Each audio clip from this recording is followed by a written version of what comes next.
we through the Governor's Diversity, Equity, and Inclusion Office, I am so proud to say that we established DEVIPA. It's not only for my great friend, but DEVIPA is Diversity, Equity, Belonging, and Inclusion Plan with the Commonwealth of Pennsylvania.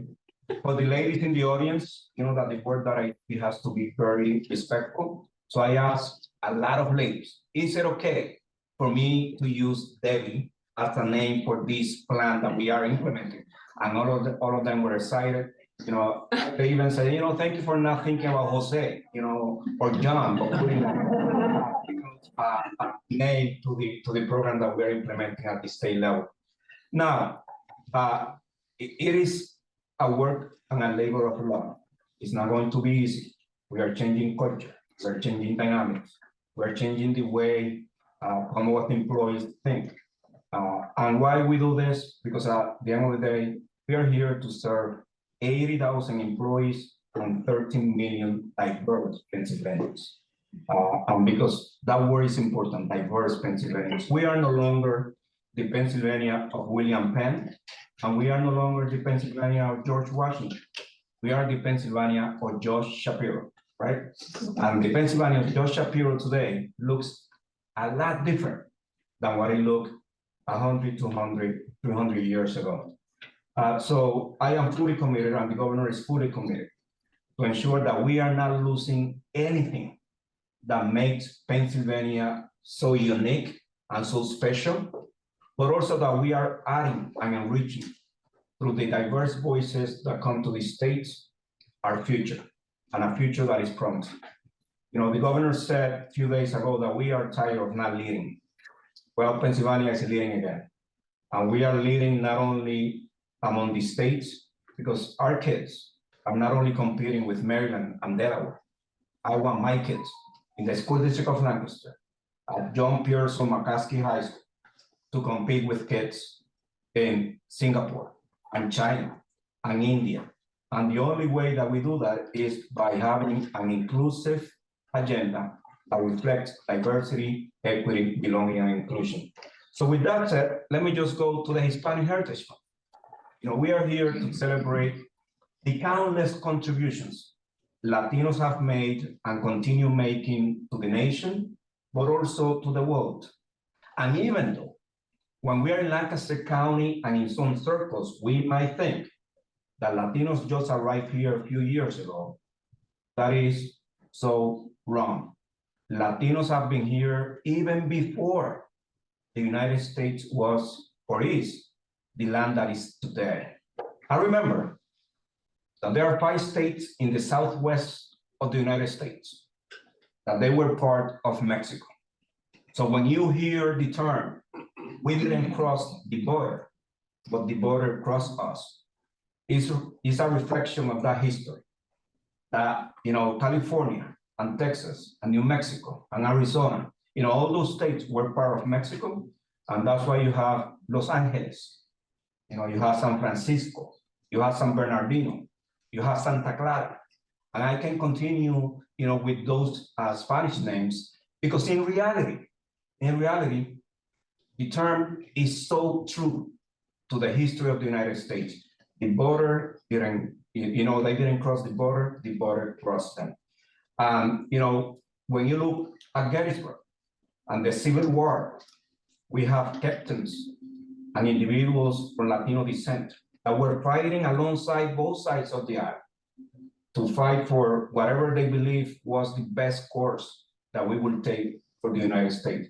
So when you go to Gettysburg, you can look about the heroes that were in the Civil War. So Latinos have been here since the founding of this nation. Now in Lancaster County, it is important that we look at this. In Lancaster County, even though in the past 30 years, you see a stronger presence of Latinos, especially of Puerto Rican descent, we have been here for more than 70 years. And you see the strong connection of Latinos and Lancaster County, because in the past, when you look at the United States invading Puerto Rico in 1898, so US won the Spanish-American War, And you see how everything is all connected to who we are. So when the US invaded Puerto Rico in 1898, by 1917, the US got into World War I. And in order for the US to ask Puerto Ricans to serve in the US Armed Forces, they granted Puerto Ricans what in 1917? The American citizenship. So the Puerto Rican soldiers could go and fight for US freedoms. And since then, in every major conflict that the United States have been involved, Puerto Ricans have been there. As a matter of fact, we have a very strong legacy of veterans and US military families in Pennsylvania, but by square miles, no place in the mainland third path the soldiers participation that of Puerto Rico. No place.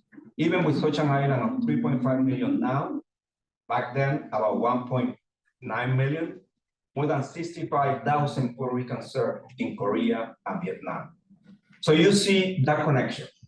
And when Puerto Ricans were given the US citizenship, it was easier for farmers to bring them to Pennsylvania because they were immigrants. Now they were US citizens. And Puerto Ricans then were recruited by farmers in Pennsylvania to come to the state and work cheap labor, because it was cheap. It wasn't fair pay, but it was easier because they were US citizens. And since then, 60, 70 years ago, there have been a key collaboration and partnership between the Puerto Rican community and guess what? The Mennonites of Lancaster County. As a matter of fact, while Puerto Ricans were moving into Pennsylvania and the Mennonites helped establish the first Spanish-speaking church in Lancaster County in the 1950s. The 1950s, not in Lancaster City. It was all the way close to Ephrata and Leola, into that area. The Mennonites were moving to the island, to a small town in the middle of Puerto Rico called Ay Bonito. And in that town, they wanted to, what your distinguished HR leader said, we have to change the culture of learning so we can better serve not only the employees, but the customer. Well, the Mennonites did the same in the 1950s. So they went to the island, they learned about Puerto Ricans and how to better serve them, and they decided to stay. And I don't blame them. The weather was much nicer. And there was not snow anywhere, any day of the year. But they did something magical. And it was building a bridge of respect and understanding.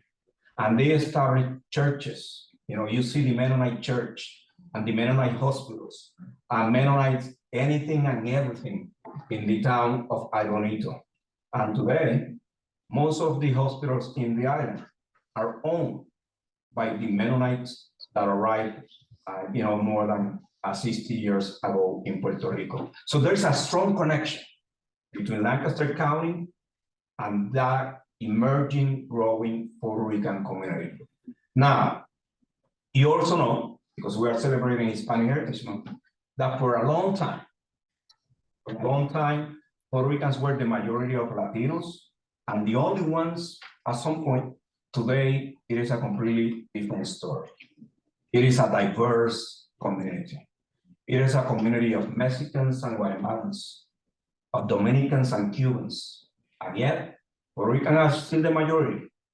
But in order for us to better serve them, it is important that we have this dialogue, because I take a plane between the island of Puerto Rico and the Dominican Republic, and it's only about 30 minutes. 30 minutes apart. They speak the same language. We dance to the same salsa and merengue, and we eat some amazing rice and beans. But they couldn't be more different. Even though when they live so close together, they couldn't be more different. And it's because the histories of nations shape those individuals that live there. Today, you still have in Lancaster City the largest ethnic group in Lancaster City of German descent, Irish descent, you name it, Mexican descent, African descent. The largest ethnic group still in the city of Lancaster are Puerto Ricans, the largest. They comprise more than 32% of the city's population alone. I'm not including the other Latinos. Now, when you add the other Latinos to the city of Lancaster, we have a population surpassing 40%. So making them still the largest ethnic racial group in the city of Lancaster. And that is also reflected in Lancaster County. If you go to Conestoga Valley High School, you have a strong Latino student population, Manheim, Hemphill, Columbia. Why is that? Because when you look at the census, in the past 30 years, Pennsylvania have been losing population. Every year we have been losing population because kids are following what the Mennonite did in Puerto Rico. They want to go now to Scottsdale, Arizona, because it's hot, amazing weather, or they want to go to Las Vegas. So our kids are being educated in Pennsylvania. They go to amazing universities such as my alma mater, Penn State. But then once they graduate, they leave us. And that's why we lost a congressional seat in the US Census of 2020. So, but in that process, while we were losing the white population in Pennsylvania, we were gaining for 30 years the Latino community of the nation, and especially, once again, those of Puerto Rican descent and the Caribbean islands. So, while Pennsylvania's white population was declining, Latino population was increasing. And that is reflected especially in the census of 2010, when Latinos represented more than 60% of Pennsylvania's population growth between 2000 and 2010. And when you look at 2010 and 2020, Latino Pennsylvanians represented more than 50% of Pennsylvania's population growth, more than Asian and Pacific Islanders, more than African Americans, and more than the Anglo-white population of Pennsylvania. Which tells me that in institutions and organizations like yours, it is important that we do this kind of celebration. Because even though Latinos are the youngest community in the States and the nation, and I love throwing numbers because numbers don't lie and data don't lie. The median age for Pennsylvanians is about 39 or 39 to 41. The median age for Latinos is 27. At the national level, it is exactly the same. The median age for the nation is 39 to 41. The Latino community is 27. So this is a very young community, but we're getting old. Just like Debbie said, that when I came here 10 years ago, I still have more hair, it was darker, I was thinner. Now, we're getting old as a community, but still, when you look at districts like Allentown, School District of Allentown, 60% Latino. Lancaster, 60% Latino. Reading, 84% Latino. Lebanon, more than 60% of the student population Latino, Lebanon County. And then you go to Harrisburg, and about close to 30% of the city's population is Latino. The heart of Pennsylvania's Latino community is in that 222 corridor. And that 222 corridor is where you are located. So it is important that we engage in this type of conversations, because following those numbers and those data, that is your customer base. But also don't be afraid to ask, because we are getting educated and we are getting good jobs.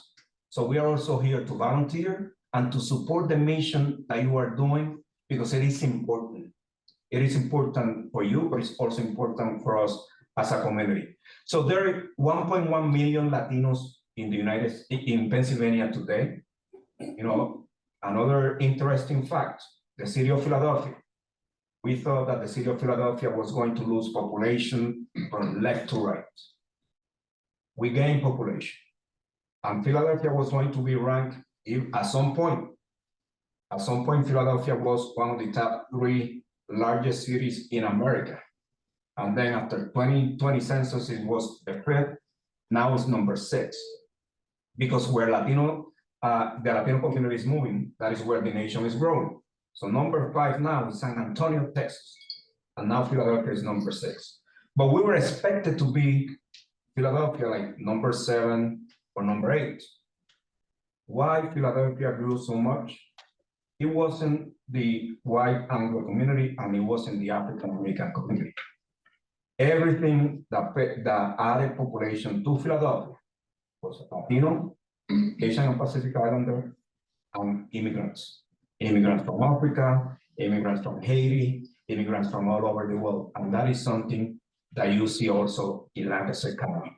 Now at the national level, because I like to mix what we have of Latinos in Pennsylvania, also what is happening at the national level. At the national level, Latinos are the largest minority ethnic group. 65 million Latinos, between the 50 states and the territory of Puerto Rico. So 65 million Latinos in the United States. And this is more important, with a purchasing power of $1.9 trillion.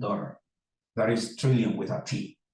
I don't know about you, but I want some of that money right here in Pennsylvania, because they have disposable income to spend. And the only way that we are going to be attracting that income and that money is by changing culture and being more inclusive and being more diverse and embracing each other, but also what they bring to the table. In addition to that, with that 65 million, we need to change culture, because I want to attract the best talents to Pennsylvania. Because as I said at the beginning, we are not competing with Maryland and Delaware. We love them.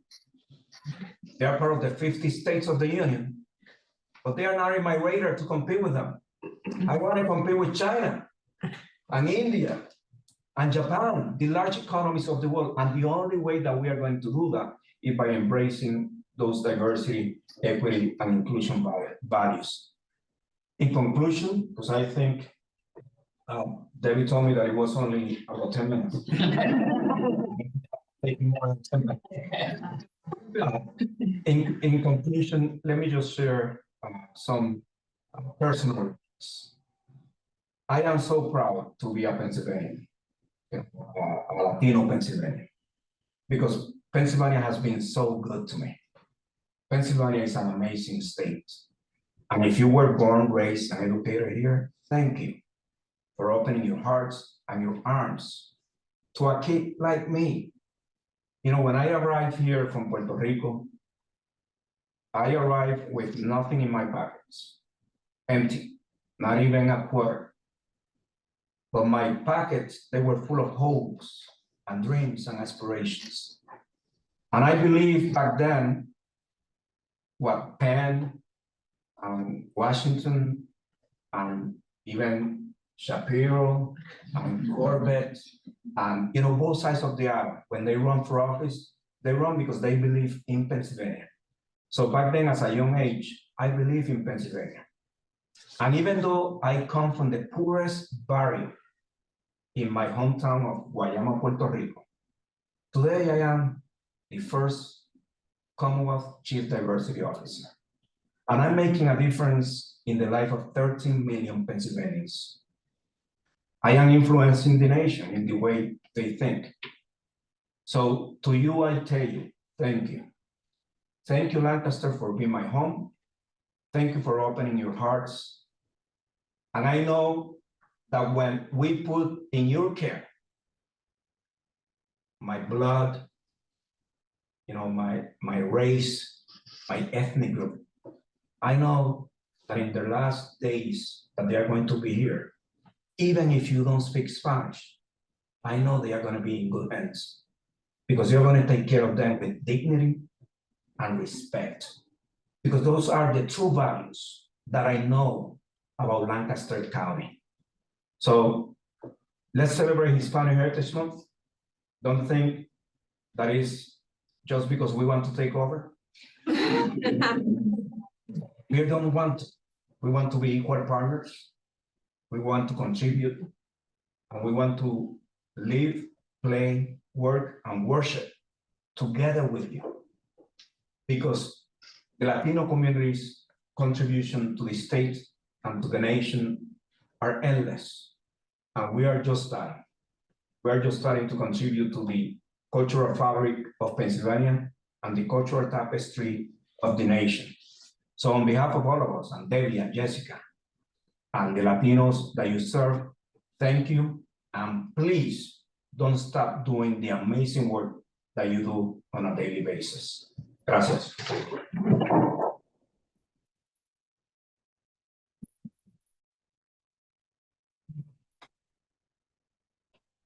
So why numbers, right? He spoke a lot of numbers.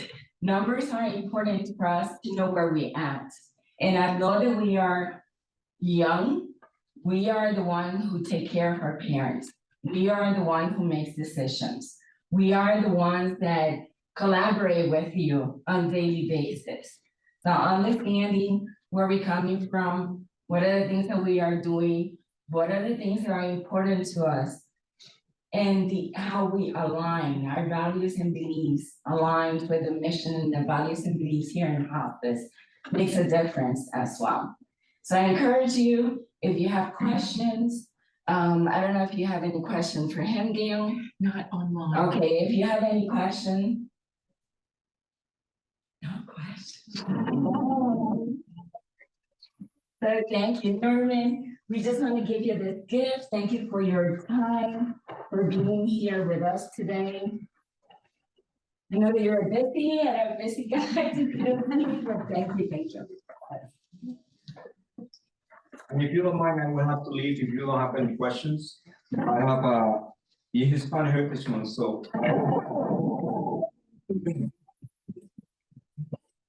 So the governor don't want to go there, he's sending me.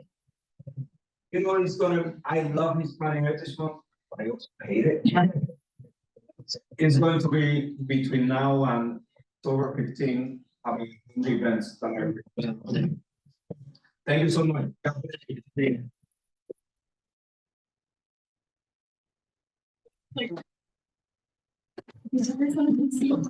Yeah.